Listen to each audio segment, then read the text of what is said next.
In Matthew 24, Jesus gives his disciples a list of things that will take place before his return. This chapter has been carefully read and studied by Christians for thousands of years. However, there is one item that has confounded many scholars and has been shrouded in mystery. In fact, you will notice that Jesus specifically stresses that the reader should understand it. Therefore, when you see the abomination of desolation spoken of by Daniel the prophet, standing in the holy place, whoever reads, let him understand. Then let those who are in Judea flee to the mountains. What is this abomination of desolation? When will it happen? And what does it mean for us today? In this video, we will use the Bible to crack the code of this prophecy, to reveal its hidden meaning. Stay tuned.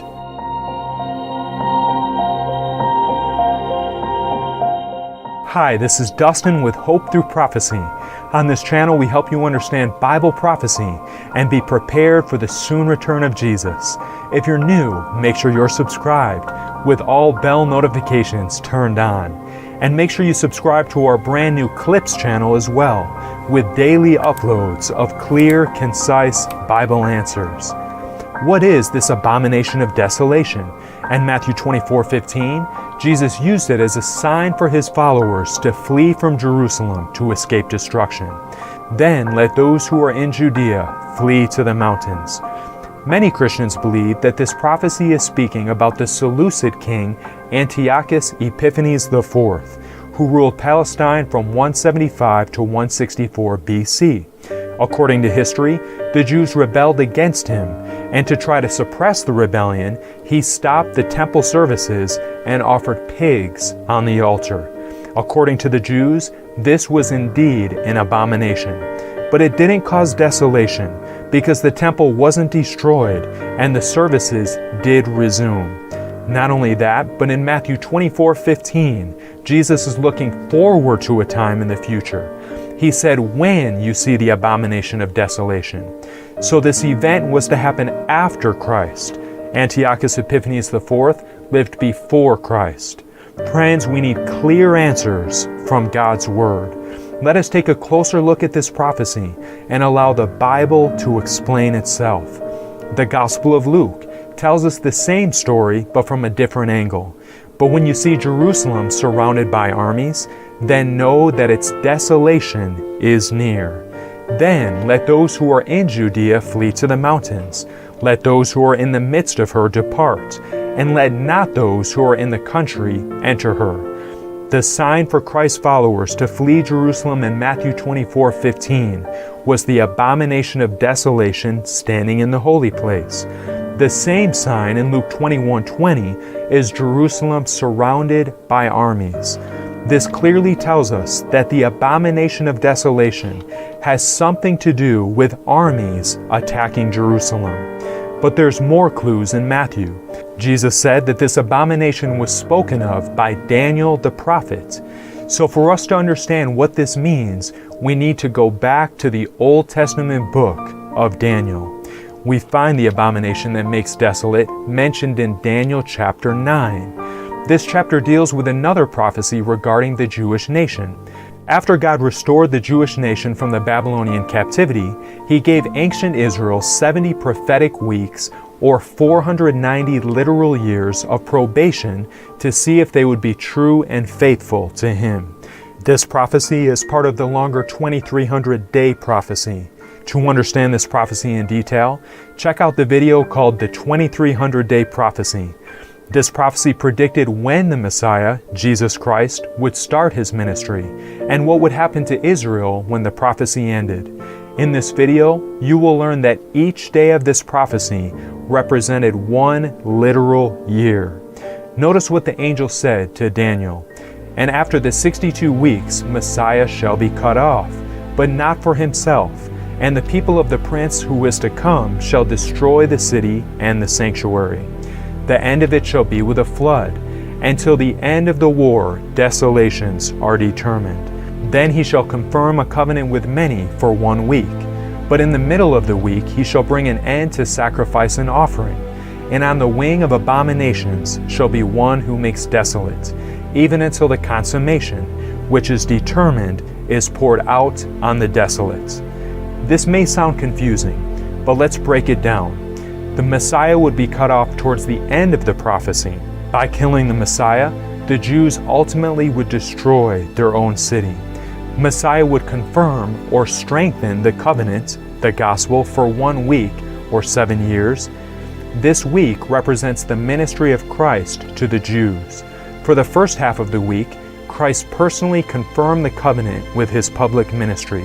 In the middle of the week, 3.5 years, the Messiah would put an end to the sacrificial system by his own death.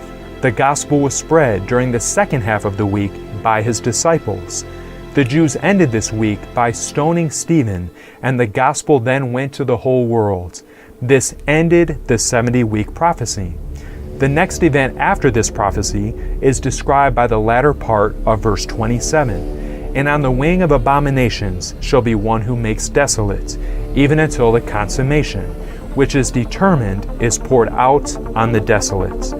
This is the abomination which Jesus spoke of in Matthew 24:15. It is a desolating power which would come with abominations and consummate or finish off that which had been determined. In other words, it would put an end to the Jewish nation.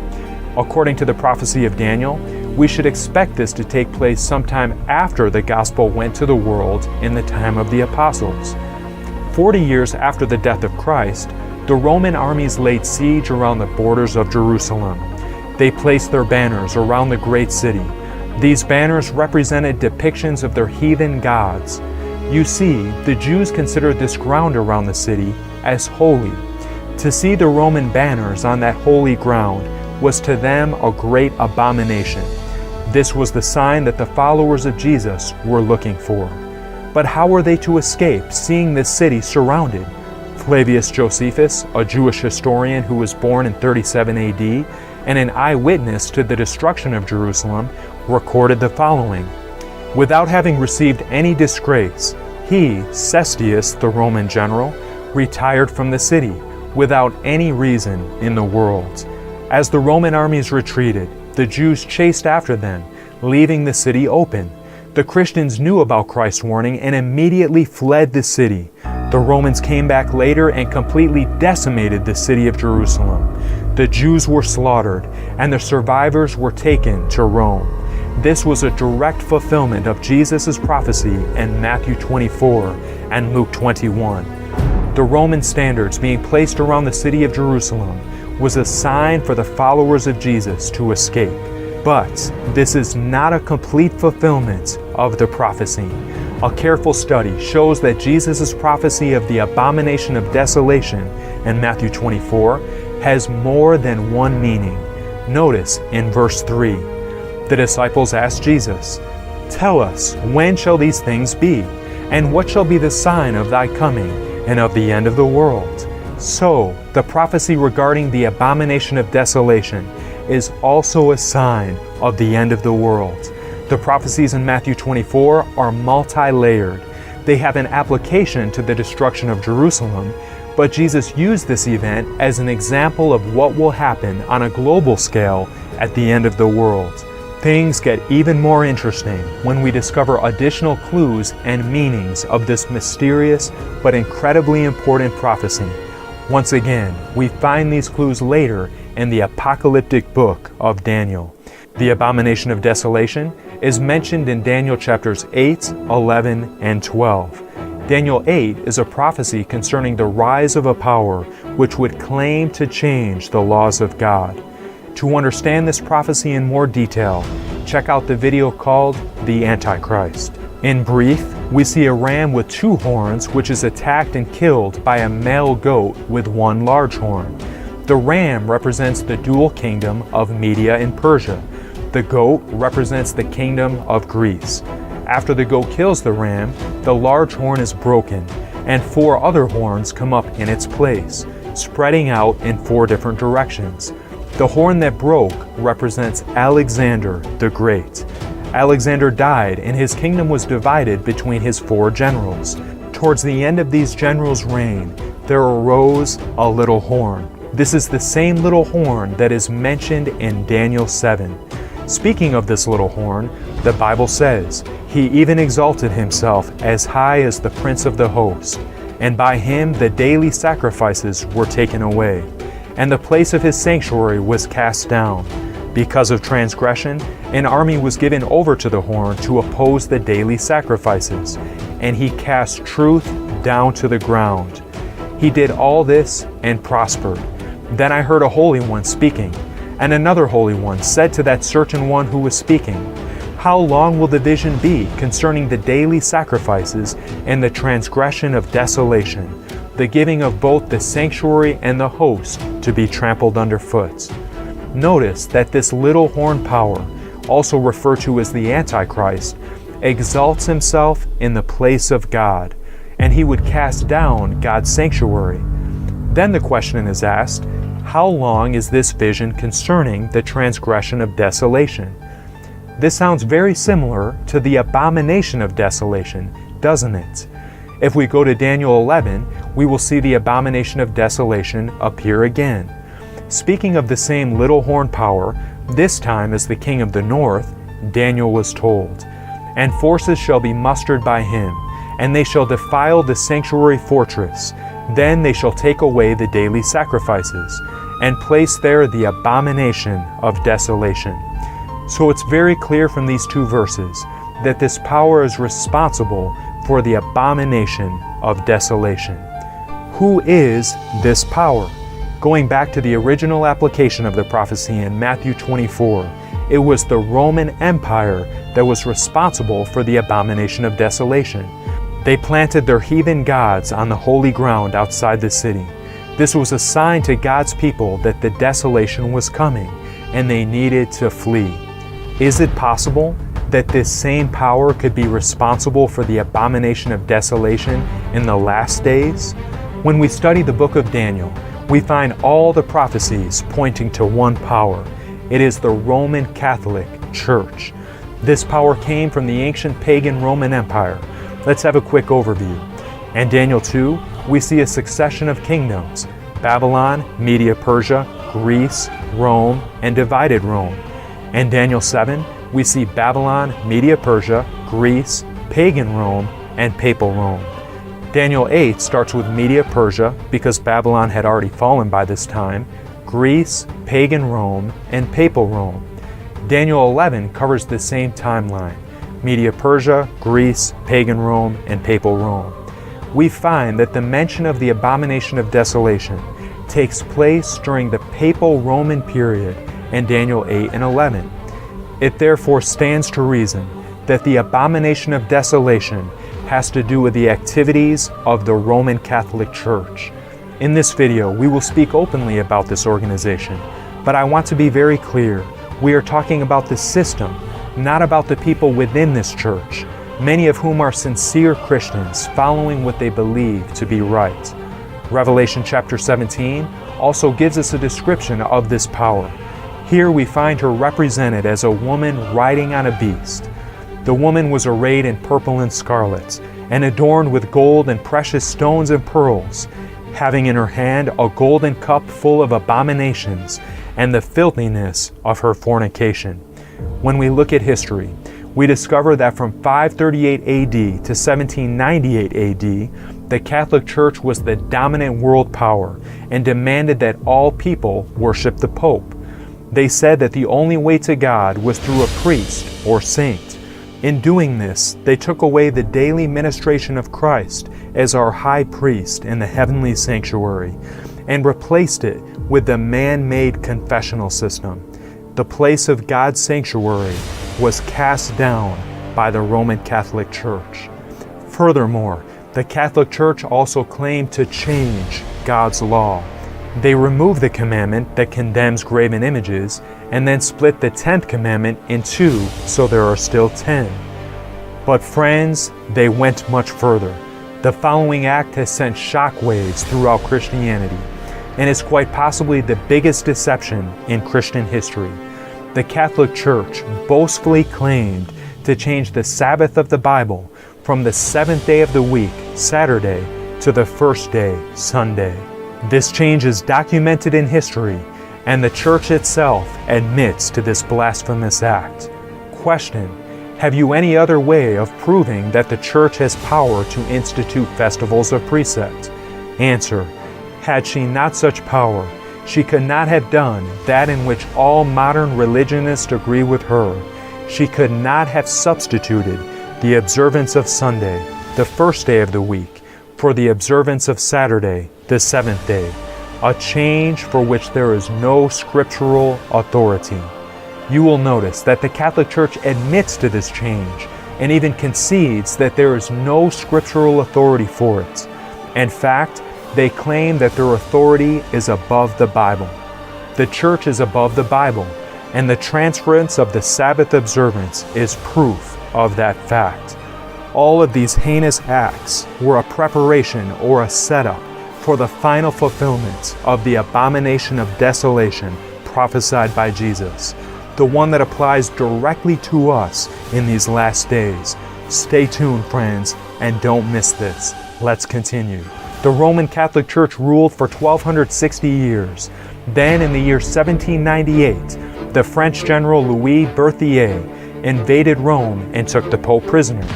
The papal dominance was broken, but since then, the Catholic Church has been regaining its power. The Vatican is steadily gaining prestige and influence throughout the world. Is it possible that we will see this power arise yet again with its abomination of desolation? Jesus indicated that this would indeed happen. Let's look at Matthew 24:15 again, but this time we will keep reading to learn more key information. Therefore, when you see the abomination of desolation spoken of by Daniel the prophet standing in the holy place, whoever reads, let him understand.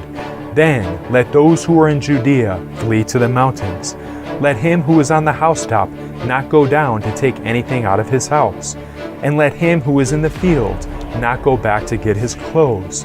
But woe to those who are pregnant and to those who are nursing babies in those days.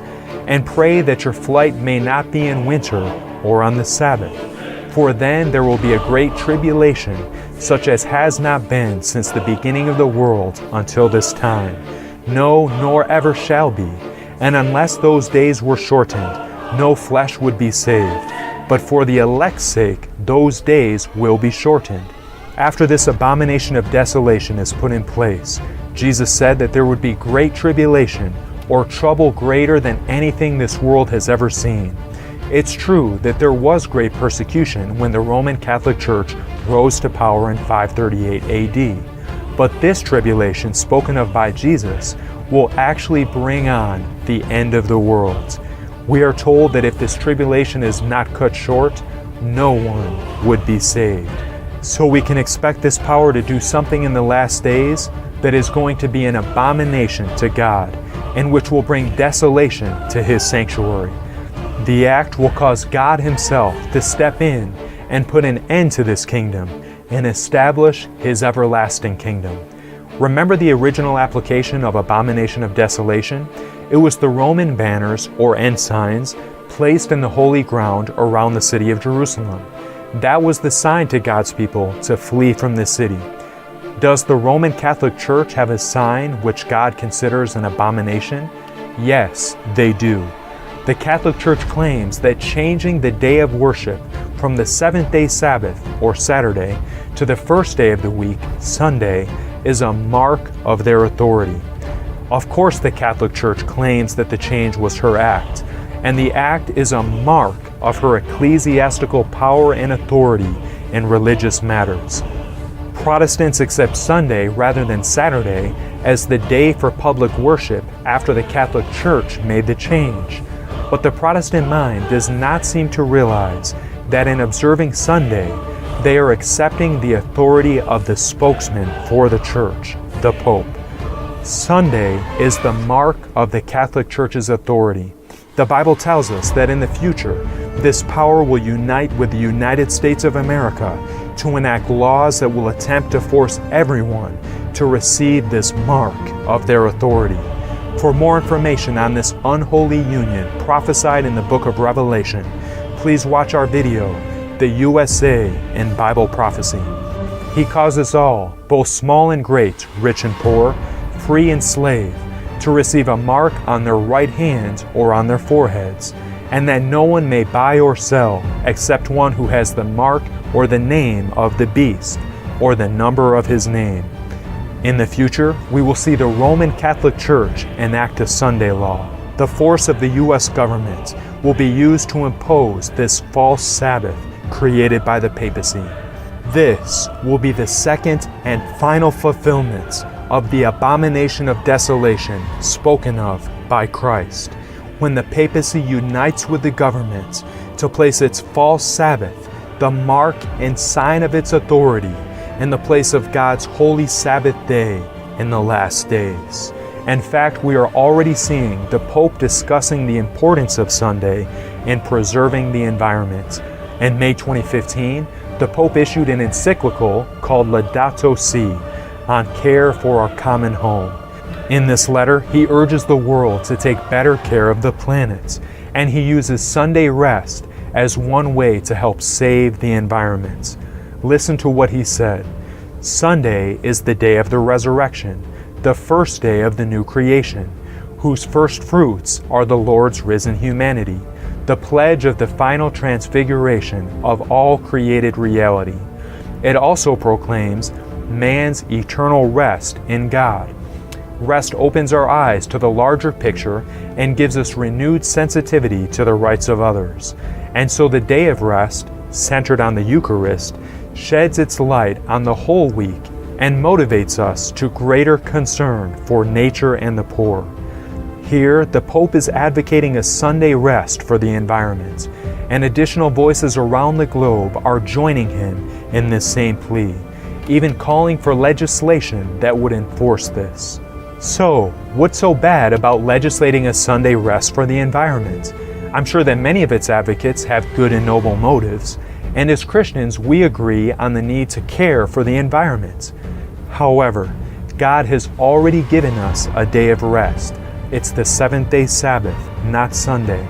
Furthermore, legislating or enforcing a religious day or festival would be a violation of our Constitution's freedom of religion and contrary to God's principle of freedom of conscience. What's more, history tells us that legislated religion eventually leads to persecution and bloodshed. Sadly, the devil is seeking to use the good motives of people to shift society towards accepting the mark of the Catholic Church's power, Sunday. And in his crowning act of deception, Satan himself will appear as Christ in the final days. And no wonder, for Satan himself transforms himself into an angel of light. No doubt, the devil will deceive many and use his beauty and influence to promote observance of this false Sabbath, the mark of the beast. His standing in the place of Christ will be a part of this final abomination of desolation. When we consider this prophecy and look around at the political world, we can see that a national Sunday law is not only feasible, but inevitable. The Bible is very clear that it will happen. For more on this topic, check out the video, The Mark of the Beast. How shall we prepare for this event? For one, it's critical that we understand the true Bible Sabbath and begin to practice it out of our love and dedication to God. To learn more about the Sabbath and the blessings that come with it, make sure to check out the Sabbath playlist on this channel. Jesus told us that when we see the abomination of desolation put in place, we need to do some specific things. Then let those who are in Judea flee to the mountains. Let him who is on the housetop not go down to take anything out of his house. And let him who is in the field not go back to get his clothes. This is not a slow, casual exit. This is an emergency evacuation. Don't even take time to grab your things. Just go. Where are we to flee, you might ask? The verse says that those in Judea are to flee to the mountains. In these end times, the idea is that we are to leave the large cities and towns and go to remote places in the country. When the COVID-19 pandemic hit, people suddenly realized the value of living away from the big cities. In like manner, when laws forcing people to worship on Sunday are enacted, those in the cities who want to follow the Bible will find it very hard to do so. Not only that, Jesus was clear that tribulation and disaster would quickly follow the abomination of desolation.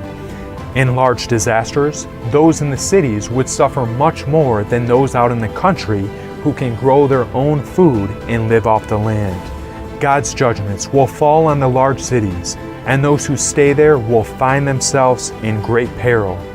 But there's another reason why we should leave the cities. It's because of the wickedness and sin that so often abounds in these highly populated urban areas. It is becoming more and more difficult for Christians, especially those with families, to be true to God in the cities. What we see and hear affects our thoughts and actions. We are changed by what we constantly take in. God wants His children to be away from the evils of the cities and to enjoy the peace and quiet of nature that He has created. Here we can more clearly hear His voice speaking to us. Here our minds are clearer as we breathe the pure air and enjoy the freedom of the outdoors. Here we can grow our own food, helping us to survive future calamities and learn the precious lessons that God has for us in nature. When should we leave the cities? Jesus said when we see the abomination of desolation, we need to drop everything and flee immediately. If we stay in the cities without a place to go in the country, how are we going to be able to leave so quickly? It could be very difficult. Now is the time to prayerfully and carefully make plans to leave the large cities. Pray and ask God to open the way. Move forward as He opens the way. Buy land which has room to grow your own food and good water sources for home and garden use. Access to plenty of firewood is also important. If you desire to follow God's will and ask for His guidance, He will open the way. An excellent resource for country living is a YouTube channel called Health and Homestead. It provides great tips for finding country land and thriving in the country. I encourage you to check it out and consider subscribing. Finally, but most importantly, if we are going to be ready for what is coming in this world, we need to make sure our hearts are right with God. Make sure you are feeding your soul with daily Bible study and prayer. Ask God to reveal to you anything that may be separating you from Him. And as soon as you become aware of something, get rid of it without delay, trusting in God to give you the victory. We have learned that Jesus' warning of the abomination of desolation has two distinct fulfillments. Number one, when the Romans put their heathen banners in the holy ground outside the city walls of Jerusalem. This was an abomination which caused desolation. This was a sign to the followers of Jesus to flee the city at once. And two, Jesus' warning of the abomination of desolation extends to our day and will have its final fulfillment when the papacy unites with the USA to enforce the false Sabbath, Sunday, a counterfeit of God's holy Sabbath. Satan himself will impersonate Christ and give support for the observance of this false Sabbath day. Now is the time to prepare for this event by leaving the large cities and making sure our hearts are right with God. Friends, now is the time to prepare. Jesus wants to be the Lord of your life today. Don't wait until it's too late. If it is your desire to affirm your allegiance to Jesus today, just write in the comments below, I choose Jesus today. Amen.